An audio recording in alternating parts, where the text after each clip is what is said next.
بسم الله الرحمن الرحيم. السلام عليكم ورحمة الله وبركاته.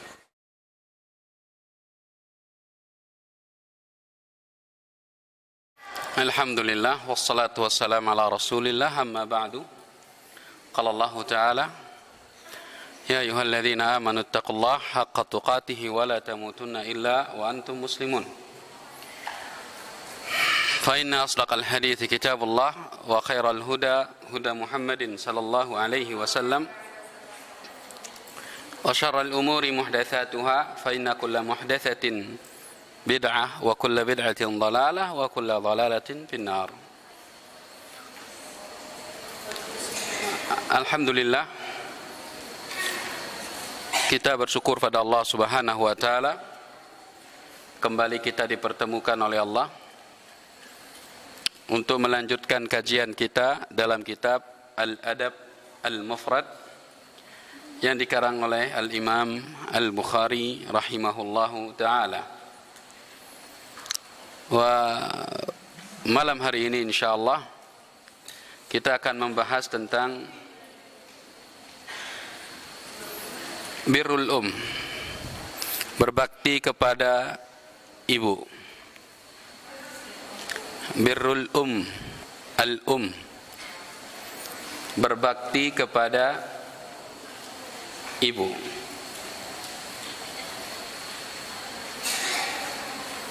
An Bahz bin Hakim an abihi an jaddih qultu ya Rasulullah man abarru qala ummaka qultu man abarru qala ummaka qultu man abarru qala ummaka qultu man abarru qala abaka thumma al-aqrab fal-aqrab. Dari Bahz bin Hakim,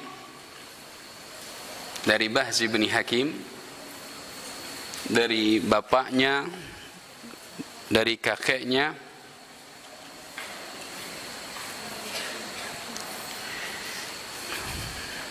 aku berkata, wahai Rasulullah, man abarru, siapakah yang berhak aku berbuat baik kepadanya? Qala ummak. Nabi menjawab, ibumu. Satu. Lagi dia nanya, man abarru ya Rasulullah? Dalam riwayat yang lain, thumma man, kemudian siapa? Rasulullah yang kedua pun menjawab, ummaka, ibumu. Dua. Lagi bertanya, man abarru ya Rasulullah? Rasulullah pun menjawab yang ketiga, ummaka, ibumu. Yang keempat, man abarru ya Rasulullah? Rasulullah menjawab, abaka. Yang keempat baru bapakmu. Tsummal aqrab fal aqrab. Kemudian yang terdekat dan terdekat. Di dalam hadis ini, anak-anak sekalian, sahabat Bahz bin Hakim bertanya kepada Rasulullah sallallahu alaihi wasallam, siapakah manusia yang paling berhak untuk berbuat baik kepadanya? Ternyata jawaban Rasulullah sallallahu alaihi wasallam 3 kali menyebut ibu. Ibumu, kemudian ibumu, kemudian ibumu. 3 kali. Ini menunjukkan besarnya hak seorang ibu atas anaknya.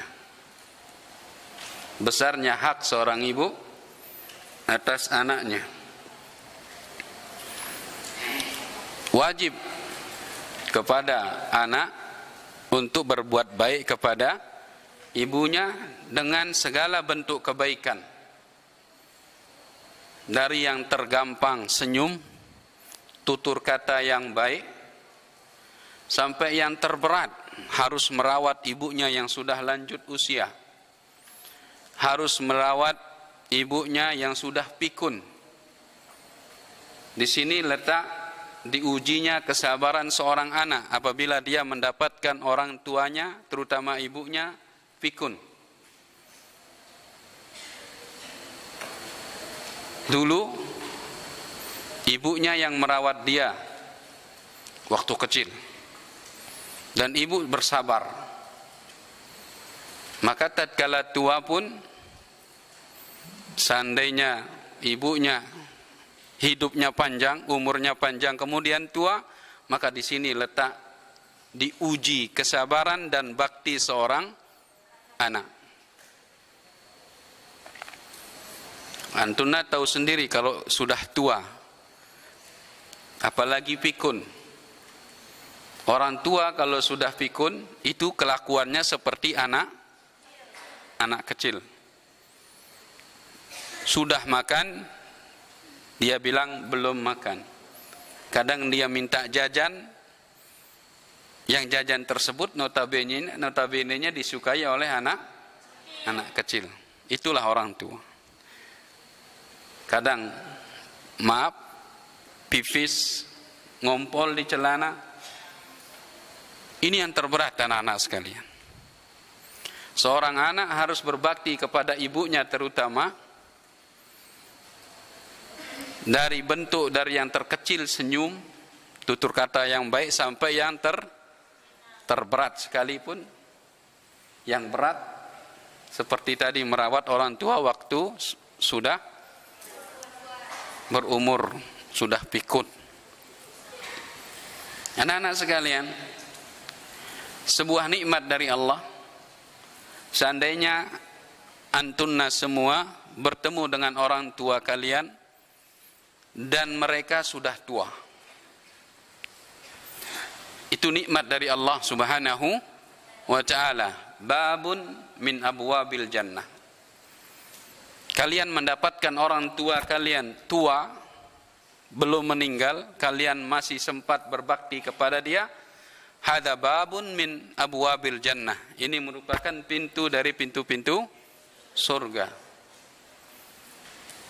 Orang yang mendapatkan orang tuanya masih hidup dan orang tuanya tidak bisa menjadi sebab dia masuk ke dalam surga, maka orang ini didoakan oleh Jibril dengan kecelakaan dan yang mengaminkannya Rasulullah sallallahu alaihi wasallam. Didoakan kecelakaan oleh Jibril alaihi salam, malaikat yang paling mulia, tetuanya para malaikat, mendoakan kecelakaan baginya dan diaminkan oleh Rasulullah sallallahu alaihi wasallam, khairul anam, sebaik-baiknya manusia, sebaik-baiknya nabi yang aminkan doanya. Apa doanya? Wailun liman adraka abawaihi walam yudkhilahul jannah. Kata Rasulullah, amin. Jibril mengatakan kecelakaan bagi seseorang, laki-laki atau perempuan, mendapatkan kedua orang tuanya masih hidup. Masih hidup dua orang tuanya, atau salah satu dari orang tuanya masih hidup. Akan tetapi orang tua tersebut tidak bisa menjadi sebab dia masuk ke surga dengan berbakti kepadanya. Celaka orang seperti ini. Doa dari Jibril yang mengaminkan adalah Rasulullah sallallahu alaihi wasallam. Yang kita ambil dari hadis ini, anak-anak sekalian, orang tua masih hidup adalah pintu surga buat kalian. Jangan jadikan orang tua kalian yang sudah renta menjadi beban hidup kalian, menjadi beban hidup keluarga kalian kelak. Akan tetapi jadikan dia sebab kalian masuk ke dalam surga. Nanti kita akan bahasakan hadisnya, bahwasanya pintu surga yang terdekat adalah seorang ibu. Jelas anak-anak sekalian? Kenapa ibu disebut 3 kali, sedangkan bapak yang keempat? Ibumu, ibumu, ibumu. Bapak yang keempat. Karena lelahnya seorang ibu, terutama dalam 3 hal yang suami tidak bisa melakukannya, bapak tidak bisa melakukannya: ngandung, melahirkan, menyusui. Bapak tidak bisa mengandung 9 bulan, tidak ada.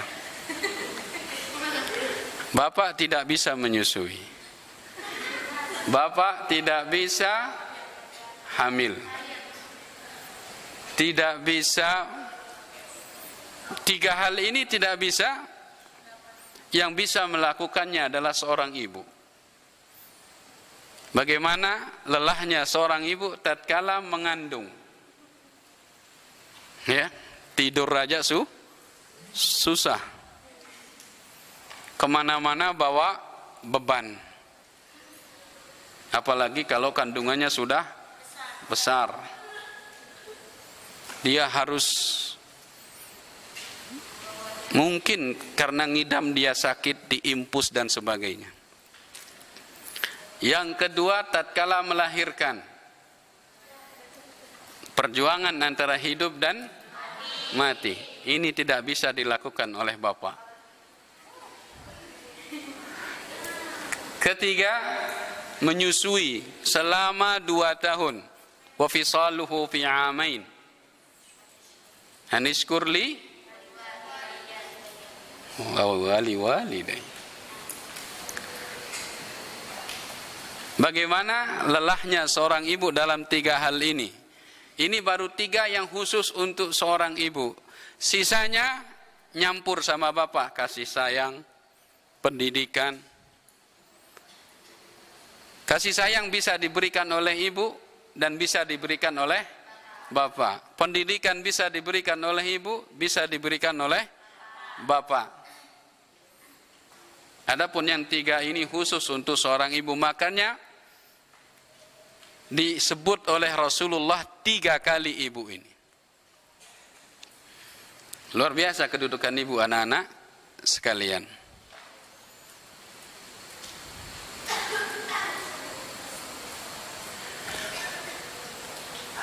Allah Subhanahu wa taala berfirman,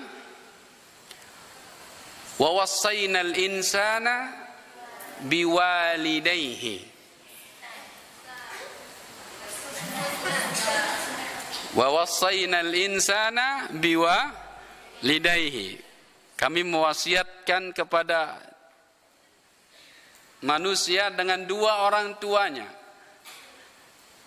Hamalathu ummuhu wahnan ala wahnin wa fisaluhu fi 'amain. Kami mewasiatkan seorang anak untuk berbakti kepada kedua orang tuanya. Kemudian ibunya disebut secara khusus. Hamalathu ummuhu, dia dikandung oleh ibunya.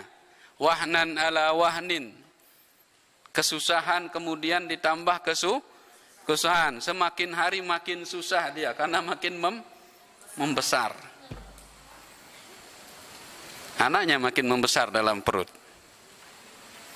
Wahnan ala wahnin wa fisaluhu fi 'amain. Kemudian dia menyusuinya selama 2 tahun. Anak-anak sekalian, di dalam ayat ini kita disuruh berbakti kepada kedua orang tua. Kemudian disebut ibu secara khusus. Ini menunjukkan memang kedudukan ibu yang sangat luar biasa. Sebuah kaidah dalam menafsirkan Al-Quran, sebuah kaidah dalam menafsirkan Al-Quran, tatkala ada sesuatu disebut secara umum, kemudian ada yang disebut setelahnya khusus, maka kekhususan ini yang disebut secara khusus ini memiliki keistimewaan di sisi Allah Subhanahu wa ta'ala. Contoh yang disebut secara umum pertama dalam surat Al-Fatihah, Alhamdulillahi Rabbil Alamin Ar-Rahmanir Rahim Maliki Yawmuddin Iyyaka na'bud. Iyyaka na'bud, kepadamu kami beribadah. Umum. Ibadah banyak jenisnya anak-anak sekalian. Iyyaka na'bud, hanya kepadamu kami setelahnya wa iyyaka, dan kepadamulah kami meminta pertolongan. Meminta pertolongan ibadah atau bukan? Ibadah, bagian dari ibadah, tapi disebut secara khusus menunjukkan meminta pertolongan hanya kepada Allah itu memiliki keistimewaan di sisi Allah Subhanahu wa ta'ala. Dalam ayat ini Allah Subhanahu wa ta'ala mengatakan kepada kita untuk berbakti kepada kedua orang tua, kemudian disebut secara khusus ibu. Hamalathu ummuhu wahnan ala wahnin wa fisaluhu fi amain.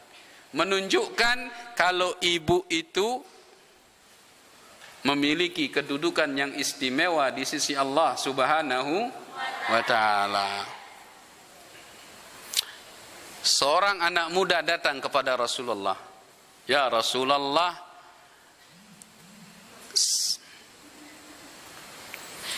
ya Rasulullah, saya ingin ikut jihad.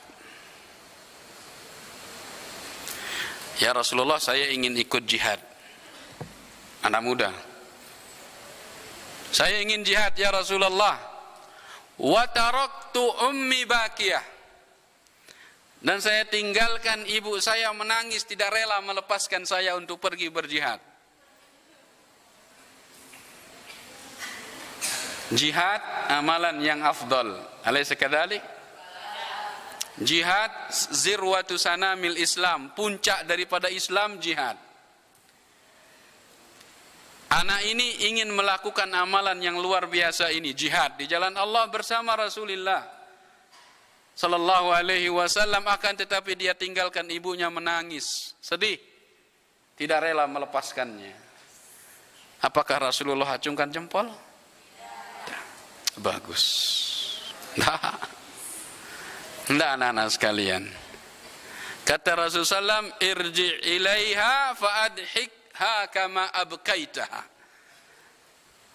Kembali, dendek milu jihad. Jangan ikut jihad, pulang. Buat dia tersenyum sebagaimana kamu pernah membuat dia menangis. Buat dia tersenyum, jangan ikut jihad. Ulik. Lihat bagaimana Rasulullah sallallahu alaihi wasallam memuliakan orang tua.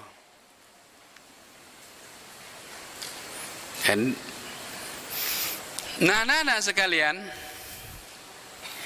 walaupun ibu ini memiliki keistimewaan di sisi Allah, lebih utama untuk berbuat bakti kepadanya, tapi bapak juga tidak bisa kita sepelekan. Aduh, nomor 4 bapak, bareh wah. Enggak. Tetap kita berbakti kepada kedua orang tua. Cuman kepada ibu itu ada lebihnya sedikit. Karena ibu itu seorang perempuan lemah, apalagi kalau sudah tua.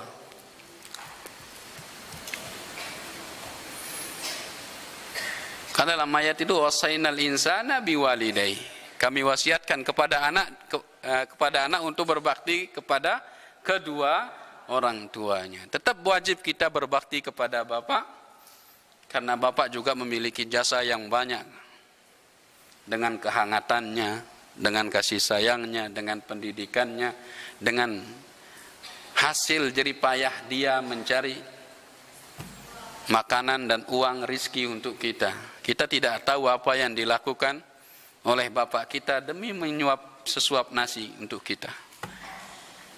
Bisa dia luar biasa perjuangannya, banting tulang, peras, keringat, biar antuna bisa makan, kebutuhan sehari-hari terpenuhi, bisa sekolah. Terkadang orang tua atau bapak itu menyembunyikan kesusahan ekonominya dari anaknya, agar anaknya tetap tersenyum. Makanya kita wajib juga berbakti kepada seorang ayah. Jelas anak-anak sekalian? Tayyib. Di dalam hadis ini ada faidah bagaimana para sahabat semangat dalam melakukan kebaikan. Sampai-sampai berbakti kepada siapa mereka bertanya kepada Rasulullah sallallahu alaihi wasallam. Faidah dari yang lain dari hadis ini anak-anak sekalian, keutamaan bertanya kepada orang yang berilmu. Kalau kita tidak tahu, tanya kepada ahlinya. Kalau kita tidak tahu, tanya kepada ahlinya. Kalau ada perkara agama yang kalian tidak tahu, tanya kepada ustadz. Karena bertanya adalah obat daripada kebodohan. Suatu saat Rasulullah Shallallahu Alaihi Wasallam melakukan perjalanan peperangan bersama para sahabatnya di musim dingin. Musim apa? Dingin. Kalau dingin di negara Arab itu anak-anak sekalian, dinginnya bukan kayak dingin di sini. Sana dinginnya itu menggigit. Pernah digigit dingin? Nggak pernah. Nanti kalian pergi ke negara Arab, gimana dinginnya? Itu sampai gatal, sampai keluar sampai pecah-pecah. Iya. Kemudian tumit kalian pecah-pecah mengeluarkan darah kalau tidak pakai vaselin. Enggak promo ya. Itu menunjukkan dinginnya daerah Arab sana.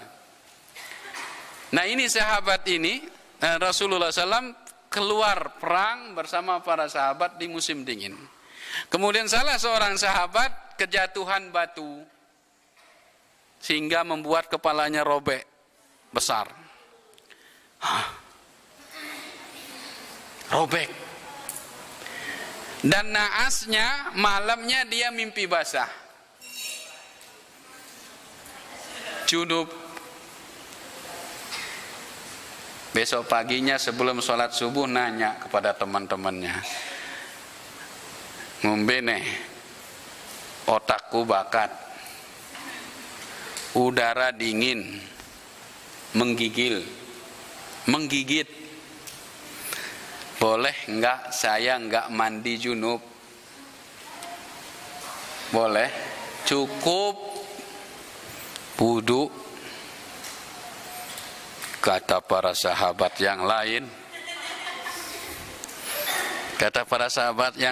yang sok tahu, dek nakanggo, harus mandi karena junub itu hanya bisa diangkat dengan mandi, hadas besar.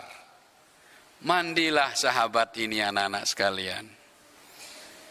Dia luka, udara dingin, mandilah, dia meninggal. Inna lillahi wa inna meninggal.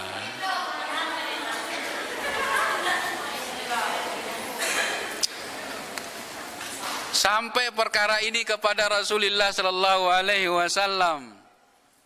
Murka Rasulullah. Qatalahumullah. Ala sa'alu idza lam ya'lamu fa inna shifa'al 'i as-su'al. Semoga Allah Subhanahu wa taala mencelakai kalian yang berfatwa tanpa ilmu.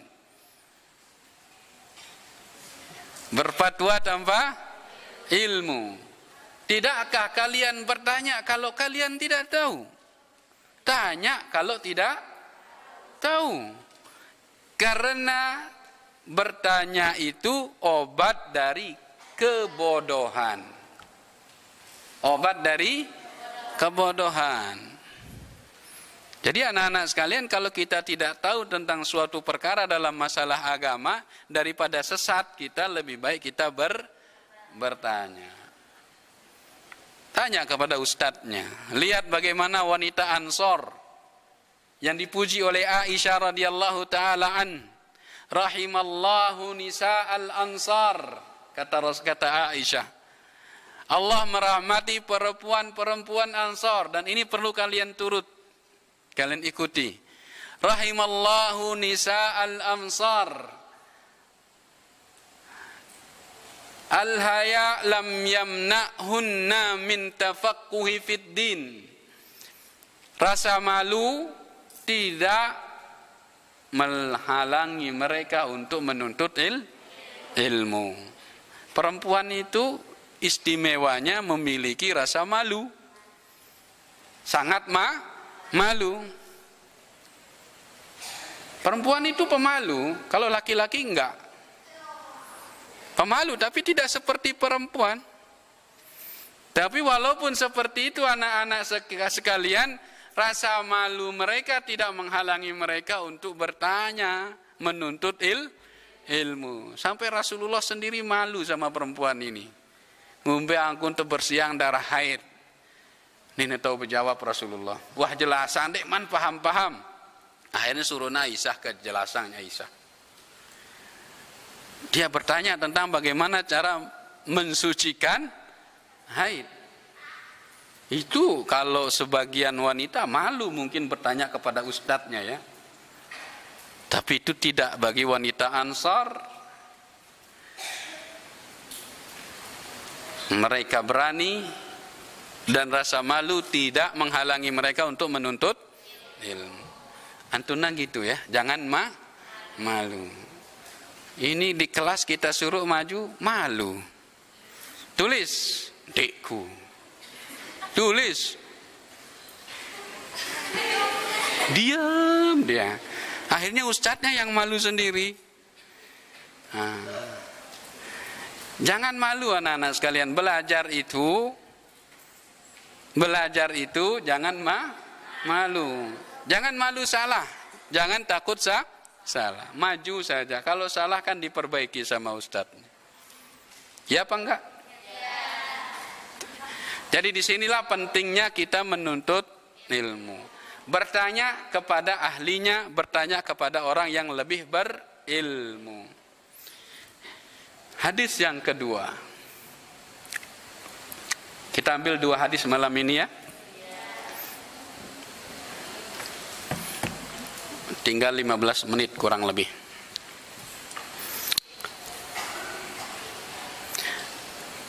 Dari Atha bin Yasar, dari Ibni Abbas. Ini athar.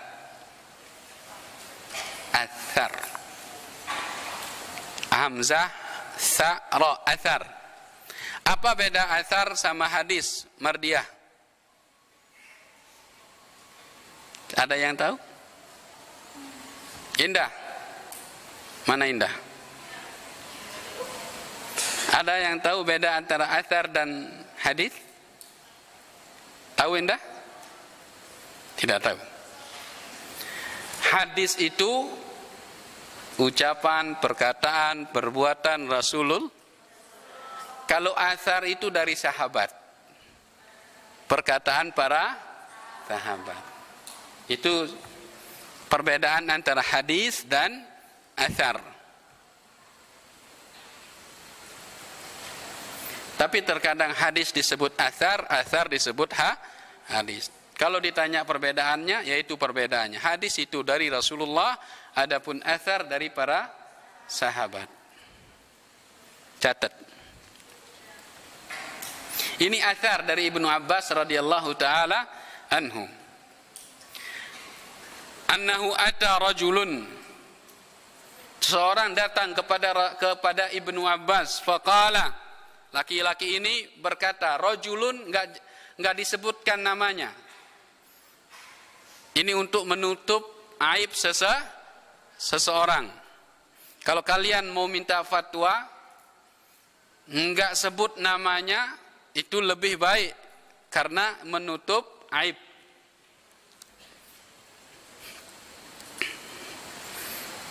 Kata laki-laki ini kepada Ibnu Abbas, wahai Ibnu Abbas, inni khatabtu imra'atan fa'abat an tankihani.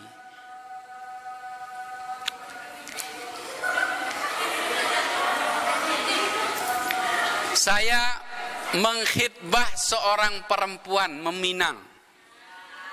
Wah. Meminang seorang perempuan, akan tetapi perempuan tersebut menolak untuk menikahiku. Ia tertolak. Berarti di sini perempuan yang gadis boleh menolak. Gadis kalau ada yang nikah itu harus ditanya sama bapaknya, milih apa dek? Harus itu. Kalau dia bilang tidak, berarti jangan. Kalau dia diam, au nei no. Ya. Karena diam, naamnya perempuan diam. Perempuan ini menolak menikahi laki-laki tersebut. Dia kumilih. Tapi lihat anak-anak sekalian. Wa khatabaha ghairi fa ahabbat an tankihaha. Datang laki-laki lain setelah menolakku, datang laki-laki lain mengkhitbah dia. Dia mau menikah dengan laki-laki tersebut. Oke. Jelas? Sama dia tidak mau, sama laki-laki sama laki-laki yang lain mau. Faghirtu 'alaiha faqataltuha fahal li min taubah. Kemudian saya pun cemburu kepada perempuan ini. Faqataltuha, saya pun membunuhnya.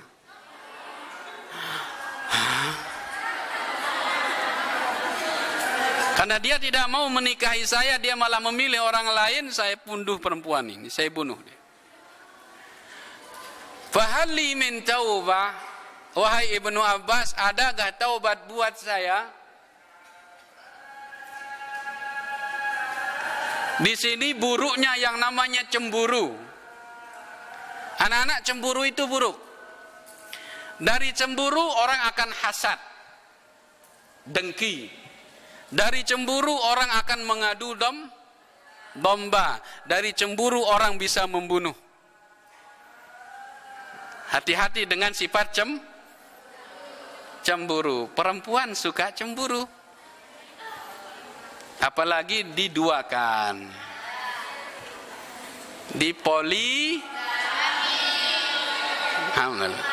Poligigi. Poligami. Hati-hati cemburu anak-anak sekalian. Melalui cemburu ini banyak penyakit yang tumbuh. Hasad, dengki, namimah, ghibah. Dia cemburu sama perempuan itu, akhirnya dia bicarakan keburukan-keburukannya. Bahkan sampai menyewa dukun, tukang sihir untuk mencelakai yang dia cemburu. Makanya hati-hati dengan cemburu. Kemudian yang berikutnya, bagaimanapun besar dosanya, itu ada pintu taubat. Fahalli min taubah, apakah ada pintu taubat bagiku? Faidah yang lain, kalau berbuat dosa, tahu itu dosa, segera bertaubat kepada Allah Subhanahu wa ta'ala. Kata Ibnu Abbas, ummuka hayyatun, apakah ibumu hidup?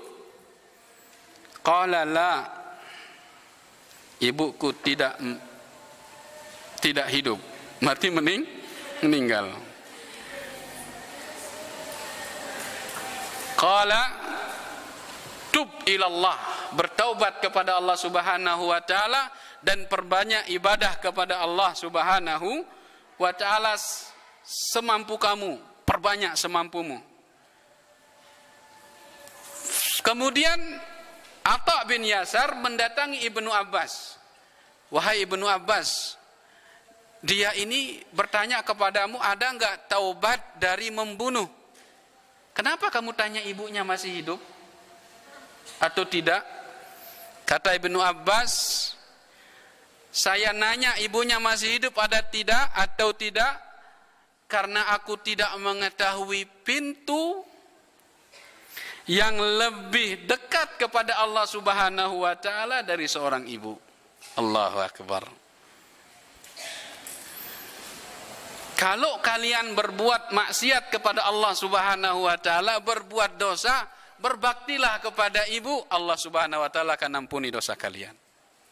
Taubat dulu baru berbuat bakti kepada orang tua, terutama ibu. Menunjukkan keistimewaan kedudukannya ibu di sisi Allah Subhanahu wa taala. Sampai dosa membunuh pun bisa diampuni dengan berbakti kepada orang tua, tapi dengan syarat taubat dulu. Menyesali membunuh, tidak kembali untuk membunuh, terus memperbanyak bakti kepada ibu, insya Allah dosa membunuh tersebut diampuni oleh Allah Subhanahu wa ta'ala. Ini mungkin kajian kita pada malam hari ini. Minggu depan insya Allah kita lanjutkan.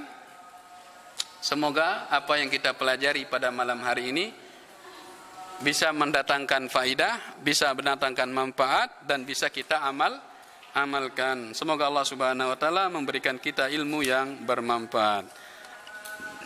Subhanakallahumma rabbana wa bihamdika asyhadu an la ilaha illa anta astaghfiruka wa atubu ilaik. Assalamualaikum warahmatullahi wabarakatuh.